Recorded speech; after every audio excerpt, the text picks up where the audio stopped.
here, and we are talking about entrepreneurship with the great every woman, Duquesa Dean. Oh my goodness, I am enjoying this. How are you feeling right now? I'm loving the conversation as well. Yes, I think it's about time that women sit down and discuss with other women ways to make their lives better, ways to enhance themselves, ways to just gain a better quality of life. Yes. One of the things we ended on in our last segment was our greatest strengths and our greatest weaknesses. And she said something that just floored me because, oh my goodness. She said that her greatest strength is relating to people. That sounds like a different language to me because oh my goodness, I have very few friends because I find it very hard to fit in. I've always had that issue. Even growing up, I would always go off to myself because somehow I wouldn't say the right thing, or it just felt awkward to be around people. And I wondered how God would use that as I grew and as I started to study purpose and try to follow my own path. I wondered how God would use that because everybody would consider it selfish. And it's not that I'm trying to be selfish, it's just that I found it very hard to fit in. And so it was difficult for me. When you said relating to people, I'm like, I need to find whatever medication that is you took because I don't. People know me as a fun person. They know me as someone who will crack a joke. I will make you laugh all day. But there comes a point where I pull away. Yes. Oh, that's enough. You understand? I absolutely understand. Do you find yourself being that I way do. sometimes? I'm naturally introverted. It may not appear as if I'm introverted. My career requires me to be an extrovert. Yes. And so I've learned to be extroverted when I have to. And when I'm done with that, then I regress into my true nature, which is to be an introvert. I too have limited friends. I have a handful of friends that are in my circle. Okay. And these are people that I am very comfortable being myself around. I have a lot of acquaintances, and those are people that I interact with as I have to.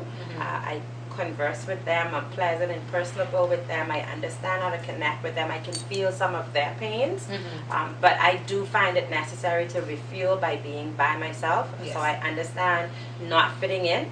As a matter of fact, my freedom from the desire to fit in came quite recently, maybe about 2 years ago, because I always struggle with that. Like, why did I have to be so different? I process differently.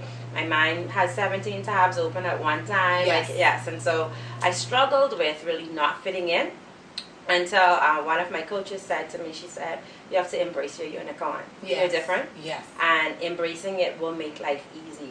And so I've learned to just be me, to embrace it, to not be uncomfortable with who I am, to always be authentic, and to make sure that people can see the real me and they'll understand that, you know what, she's different, but she's okay. Wow. I think that is a good springboard for the fact that you also mentor young people. Yes. Do you find yourself mentoring more young women, young men? Is it a balance? So we have group mentoring mostly. I have a team of people that work along with me in transition mentorship, and we group mentor. Okay. So every month we have group mentoring sessions. We do have more females than we do males, but we do have one event each year that's specifically for males only. And it's in that event that we teach them how to, it's called Manna, and so we teach them from going from boy to man.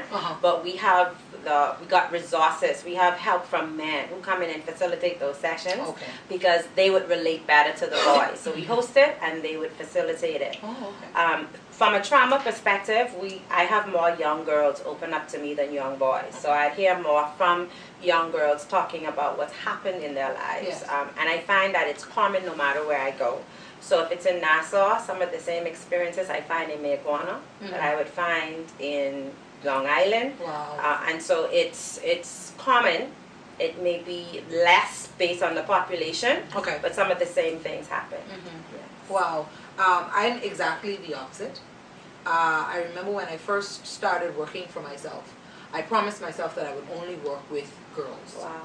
And my business because we're actually supposed to be talking about business. We'll get to that. But my business, I wanted to mentor young girls, work with them academically to make sure that they had the same opportunities as males. Yes. Until someone, I won't call her name because I called her name in the last segment. Yes, hint, hint, Miss Meeting Lounge, told me, you have to take my boy. Wow. I'm like, but I don't want to take boys. I'm not interested in boys. And she actually spoke that until it came to pass. And now I have a list, a bevy of boys. Awesome. Really? Awesome, yes. At 12:30 in the night. And, well, they call me Miss Clark. Miss Clark, can you pray about this? Miss Clark, I need some advice about this. I'm like, look, I sleep in the, really? That's the you call. know, and it just amazed me how I segued away from girls, because boys have issues as well. They do. Now, and once I learned that they would open up to me, I found myself saying, you know what, maybe I should tweak my plan just a little bit. Yes. And so I found myself mentoring athletes, young boys going off to college, young boys who are trying to transition from teenage into manhood. It was absolutely amazing. It changed my life. Awesome. To the point where I have a group on my phone and we get to talking every once in a while. Yesterday, I think we had about 438 messages between us because we just kept remembering and reminiscing. It pleased me to note that my decision to go into business for myself not only affected me, but affected these young lives. Isn't it amazing that you can follow a path that people sometimes get scared of? You know, some of you watching may want to open your own business. You may have a talent, a capability, something that you want to do, and you're afraid because you don't know how it's going to affect yourself or other people. But take it from me, it was the best decision of my life. I was broke.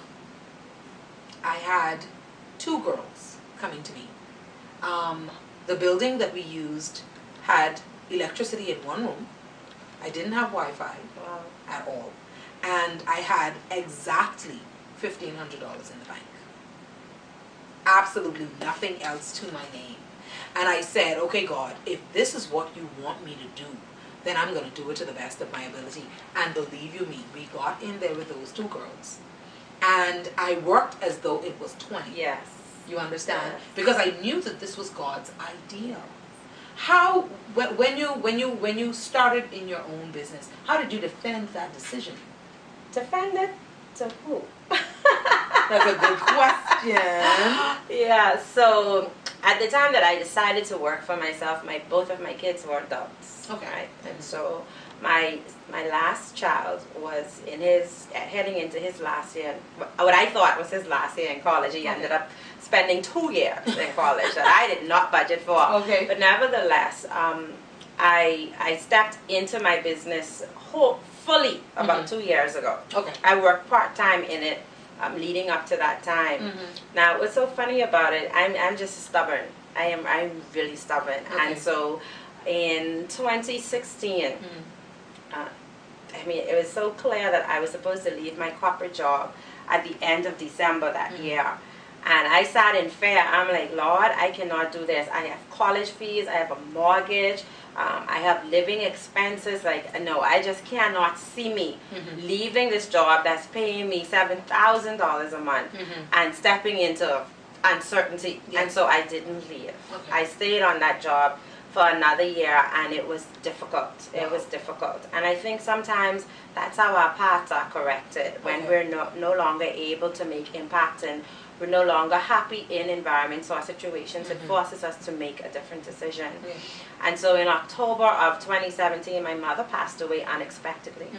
And when she passed away, it just somehow hit me that one day you will die. Like, one day you're just not going to be here. And when that day comes, would you have wanted to live all your dreams, or would you have been wishing for more time? Wow. And so as I had that conversation with myself, I was like, I'm going to take this chance on me. This is about me. God has led me to do so many things successfully, part-time, that I know that provision will be made for me full-time. Wow. And so I gave my resignation on that particular job, and that was Delia. Delia wrote the note, and it's been an interesting path so far. Mm-hmm. I can tell you that I worked a plan when I decided that I would step away. I created a plan, okay. Some action steps that I needed to take care of to yes. make sure that when I stepped away, mm-hmm. I would be stepping on a foundation. Okay. And so even though I was on my corporate job for about 3 years, I had been preparing myself. I had been working for clients free. Mm-hmm. I had been working part-time for other clients with small stipends. I had been building a name, building a brand, okay. while I was on my full-time job. Yes. And so as I started to transition into my own job, those were the very clients that provided for me by way of giving me more paying jobs. Mm-hmm. consistently. Okay. But the first year was really difficult. It was difficult with all of the uncertainties, and I just said to God, "You told me to do this, and you will make the provision." Mm-hmm. And so I'm at the place now where I am getting jobs without having to hustle for them. Okay. So they're now coming based on all of the groundwork that had to happen, and that people have mm-hmm. could see the quality of work that has been done. Wow. Yeah. It's amazing how our testimonies are so similar and yet so different. When I started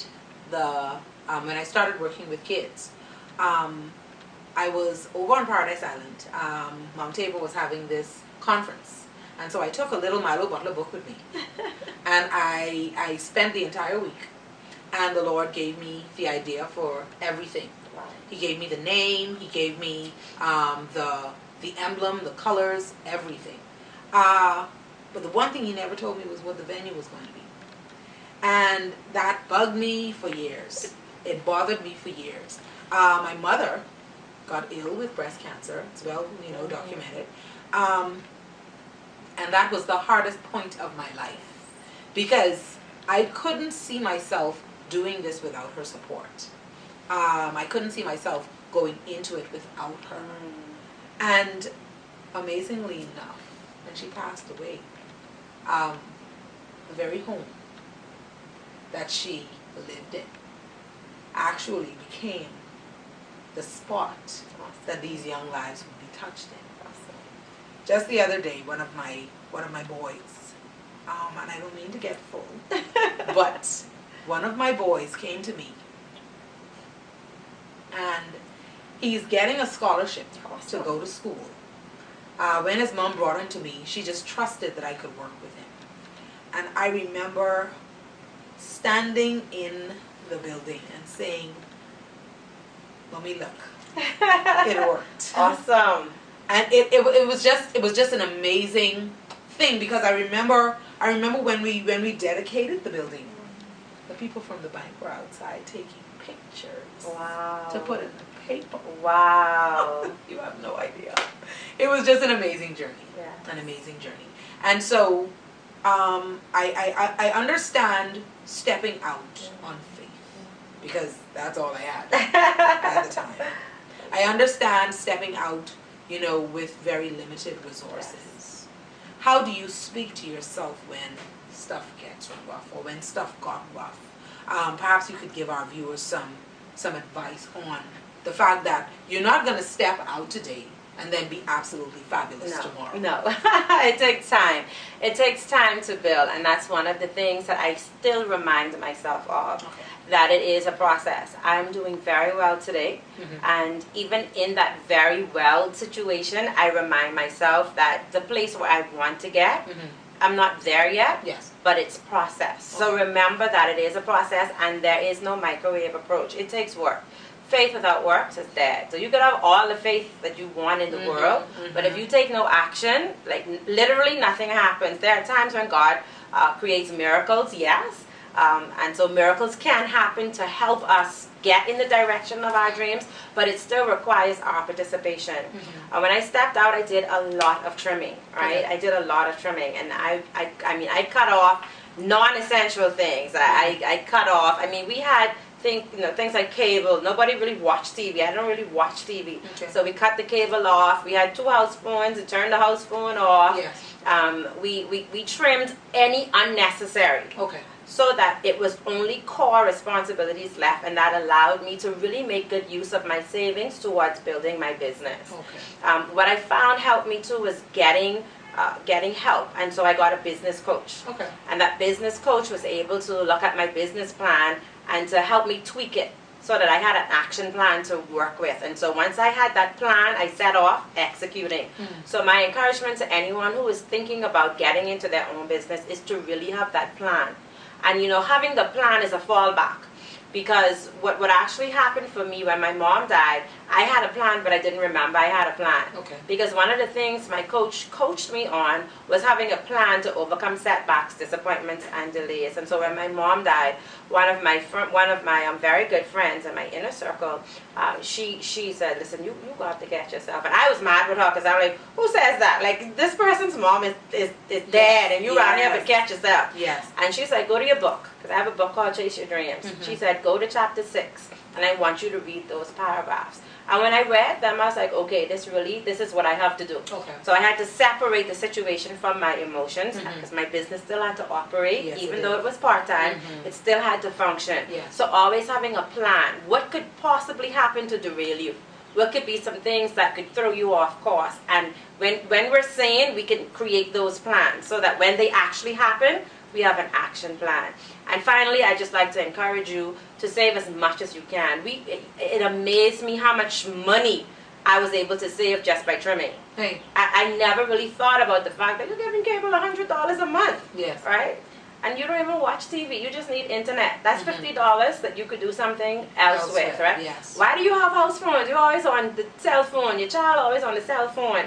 Cut them off. Yes. So it was amazing how much I actually was able to take from those every month expenses and invest it into my business. Wow. Duquesa Dean, everybody. We're about to end this segment, but we'll be back. Thank you for watching.